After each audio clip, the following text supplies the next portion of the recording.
Cheers. Cheers. Cheers, Christian. Let's go. Hey, everybody. So another right now. Did you like that? Sorry, Andy liked that. Okay. This is Christian, everybody. Christian, you are our inventory manager here. I am. So you are the one that's actually helping to get the stuff on the shelves. Yes. Which is a remarkably hard job. Surprisingly, a lot of times I feel like we're just give us the product, we'll give you our money. Right. Can you please just take our money? Take our money, so we please. can have these things. Yeah. So tell your story about how you got here, because you have a pretty cool story. Origin story. I am a Hokie, like a lot of us around here. So I'm actually originally from upstate New York, the Binghamton area, and Nice. so I went to Virginia Tech with my brother, and we went down there, and I ended up getting a job in Northern Virginia afterwards. Nice. I was an auditor, believe it or not. I did internal audit Woo! and consulting. Yeah, it is. Oh man, Sounds thrilling. Yeah, I mean my theme. No movie offense to any was- auditors right. watching. It's true. here. Like, and I was surprised. Like, it was not my mode for sure, but there were people that loved it, and that's totally. If you love it, you No love doubt. it. But I mean, if you it's don't, all about finding what you love, right? it is. It Some for absolutely everybody. is. Absolutely. Yeah. So like Office Space was my life. If you can. Wow. That. Yeah, So, yeah. and actually, it was really funny when I put my cover letter in for this job. I wrote in there. I had a little line of like, "Hey, I'm an auditor, but I'm not just sitting around with my red stapler." I remember that. And like 3 weeks into my job, Brian and Rach were like, "Here's your red stapler." That's right. That's right. But I actually was in a Bible study with Brian and Rachel's sister and brother-in-law, and Yep. so that's how I. Because Rachel's from Northern Virginia. Right. Her family's still up there. Mhm. We So- go up there a lot. Yeah, so the church we were in a Bible study with Rachel's sister and brother, and then we were in, her parents were actually in it too. That's right. So for like a year, I was searching for a new job, and I was like, I knew I wanted to do something small business and inventory, and they kept being like, well, my brother and sister, they have a company down in Richmond, they sell fountain pens. I'm like, yeah, but I want a job that like lasts more than a year. Right. Because that just I want a sounds company like that's like going to be around, Right. you know? That's gonna like not tank a minute that we get there. So I was like pushing it off, and then it just so happened I was like, all right, let me look into this at least. And then they had a posting for an inventory. What do we call it back then? Inventory control analyst, I Analyst, believe yeah. was your first role. That was what, 3 years ago? Yeah, 3 years ago. And so I applied for that and came down for the interviews, and the rest is history. There you go. it So was all you need to do is join a Bible study There with you my go. in-laws, and And you're there's in. your foot in the door, right?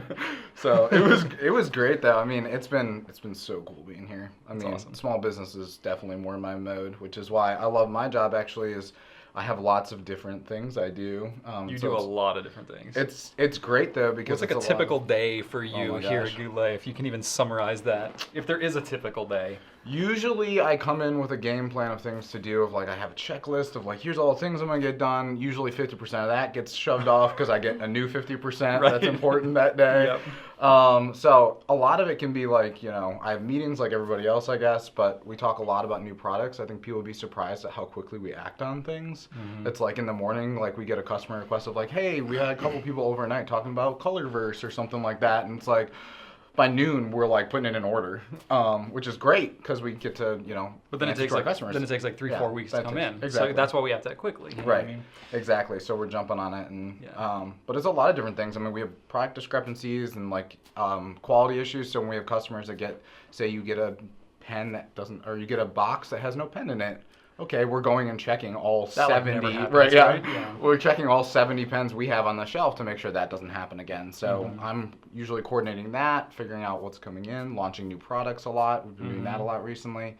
You're in charge of production of all the Goulet Yep. products that we do, ink It's true. samples, Yep. brass sheets, pen flush, all that Gosh, stuff. Yeah.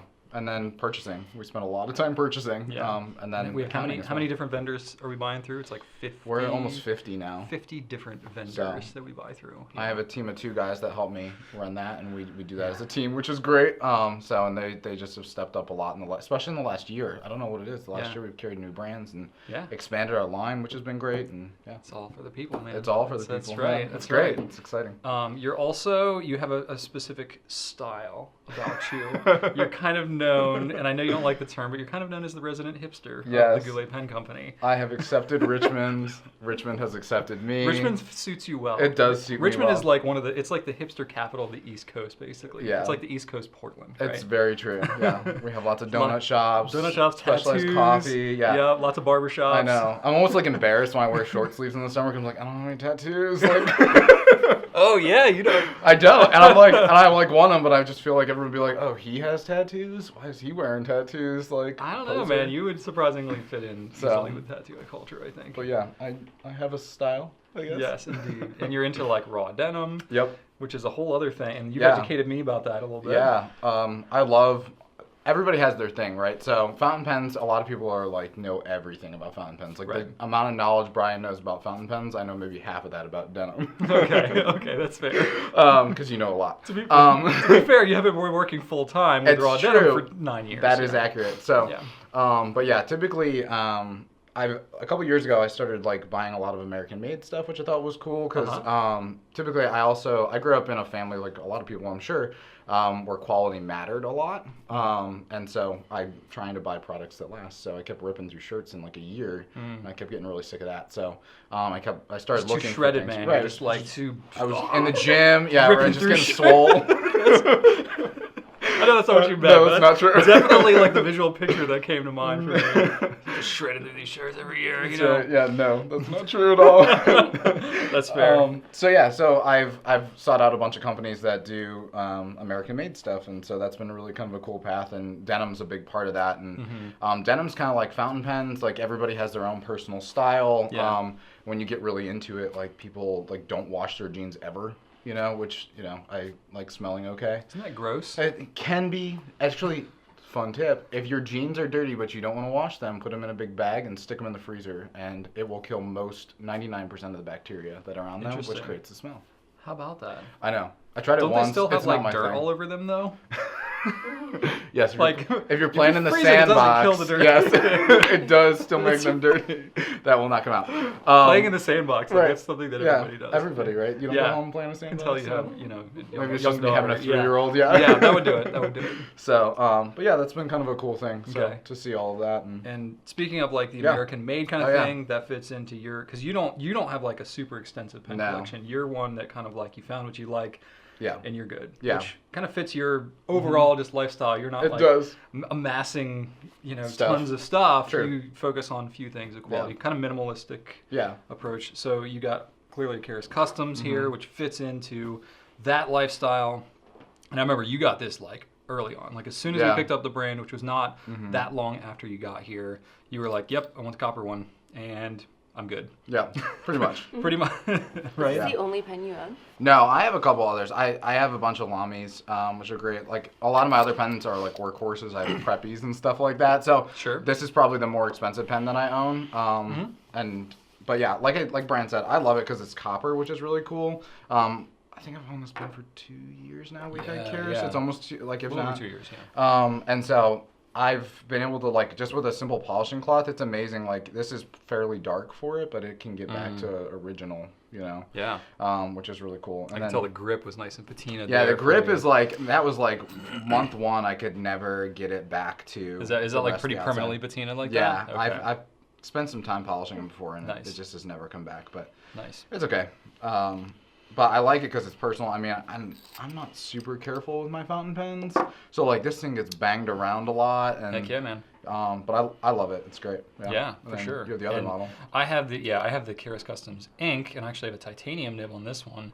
And I feel a little bad because I've had this in right now for like 4 different videos, and have just never gotten around to talking Yeah, about it. yeah. So I was like, okay, today I have to talk about this Yeah. one. So I have an ink and I have a Fountain K. The Fountain K is the one that I threw across the parking lot for the video. So that one's a little dinged up. But this is my ink. It's the aluminum one. It's considerably lighter than Yeah. the copper. Oh, Like yeah, I was big time. surprised how much just the type of metal Yeah. makes a difference in the weight. Which, Yeah. as I've learned more about pens and pen construction, like the type, if there's certain metals, like a vanishing point, for example, it has metal, underneath Right. that pen. Like depending on what type of metal that it's made of, affects the weight quite a bit. Yeah. Like brass is pretty heavy. Yeah, very. Much heavier than aluminum. So it makes a big difference. I think it's heavier than copper too. I think brass is the heaviest we have. I can't remember. They're like they're close, pretty though. close. They're They're pretty close. I they're can't remember. I'll have to look at the heavy. product specs on those. But yeah, I just wanted to sign a couple of notes because Andy was like, you should sign some notes. So we're going to do that. And I have Diamine Golden Sands, which is a shimmering ink inked up in this thing, which looks really cool. And I got the titanium nib on it, so. That's nice. So I thought I could do that. What do you have your pen inked up with? Mine is, I just inked it up this morning with Diamine Oxford Blue. Okay. That's a good one. I'm pretty no nonsense in my ink, which is probably, I probably should expand my palette a bit.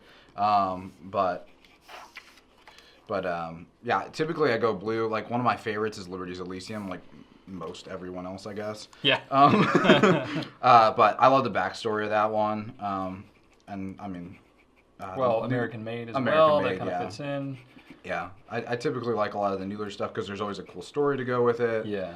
Which is great. So, yeah. But the Oxford Blue suits me well. What nib do you have on that pen? This is the one that came with it, so it's fine, I believe. Okay. Do you have like a nib preference?